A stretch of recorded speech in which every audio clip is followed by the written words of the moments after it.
All right, Sherrod Brown had a week this week and a series of national media appearances that would make John Kasich jealous.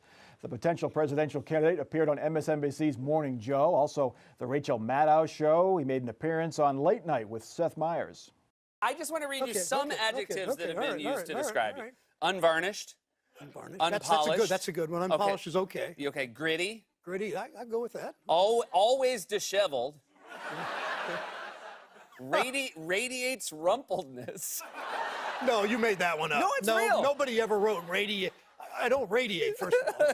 Well, someone else called you Mr. Uncharisma in an article that was positive. Well, you're not like Donald Trump charisma. I mean, you're looking for something different. Yeah. Brown will take that rumpled charisma on the road next week. He heads to Iowa late next week, and then the following week he goes to New Hampshire. It's part of his Dignity of Work Listening tour. Herb Asher, is he too unrumpled and uncharismatic to win the nomination?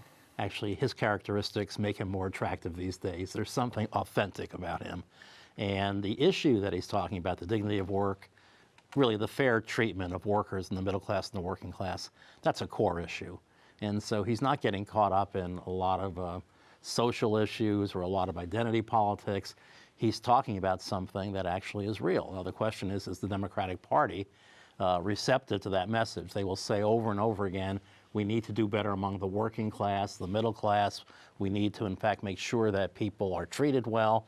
And we'll see what, but I think actually he's a very good messenger.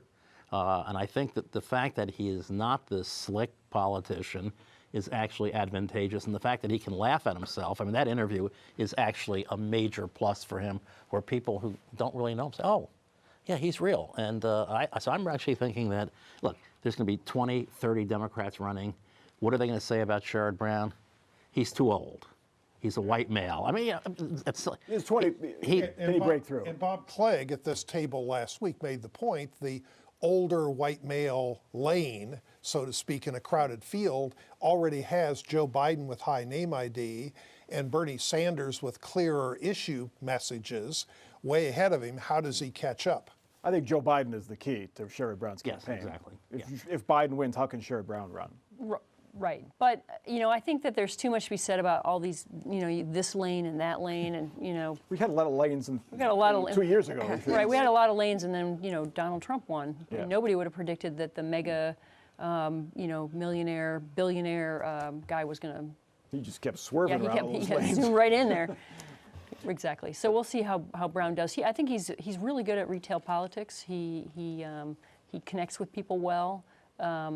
Now, whether or not you can translate that to a national stage is a big question. And raising money, as John Kasich found out, not once, but twice, if you can't raise the money, the big money, particularly now that the California primary has been moved up into March at Super Tuesday time, it makes it really challenging because it costs a lot of money to run a national campaign. But Jesse, the money will come if he does well in Iowa and New Hampshire. If he makes it that far. I think fundraising is going to be an interesting issue for Sherrod Brown because he's actually a pretty good fundraiser and, proved that in a very expensive U.S. Senate race.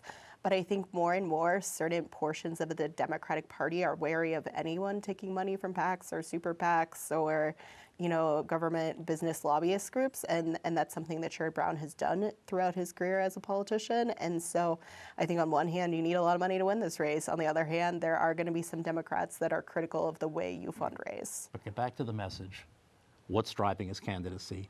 He's got a better message than a lot of other people in terms of what he cares about. And just the other day, we heard about why Kirsten Gillibrand is running.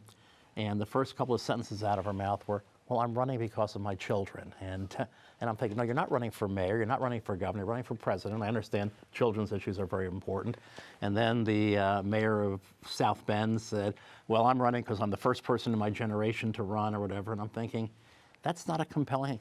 Sherrod has a compelling thing that actually addresses a lot of issues that Donald Trump got to later in his life. And Laura, he's very much on message. We can recite it, whether you swipe a badge or punch a clock, whether you work for tips, whether you care for your parents or your kids, you should be paid accordingly. That's his line, and he says it over and over again. Annoying to us who hear it a lot, but for folks who are hearing it for the first time, it's good. Right, but I do think that he has an opportunity to appeal to those voters who shifted over to Donald Trump, who felt like they were, the working class who got forgotten and left behind. But he's got to win the primary first. Sure, That's the and that's- problem. That's the challenge. Right, right. But he was right on NAFTA in terms of, the trade agreement did not provide sufficient protection for American workers. And he went against his own president on that.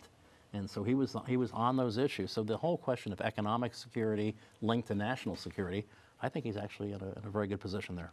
Yeah, I mean, it's going to be interesting because to the point of Trump versus Sherrod Brown, Sherrod Brown can kind of walk the walk and talk as well as talk the talk on these kind of economic development situations. For example, like the General Motors plant in Lordstown, he was aware of the various shifts being reduced where the president wasn't, which was a key constituency for him. But to your point, he has to get through the primary. All right, long way to go. Well, February 2nd is the 1 year mark, right? February 3rd, I think, is 2020 is the Iowa caucuses. So we're getting there.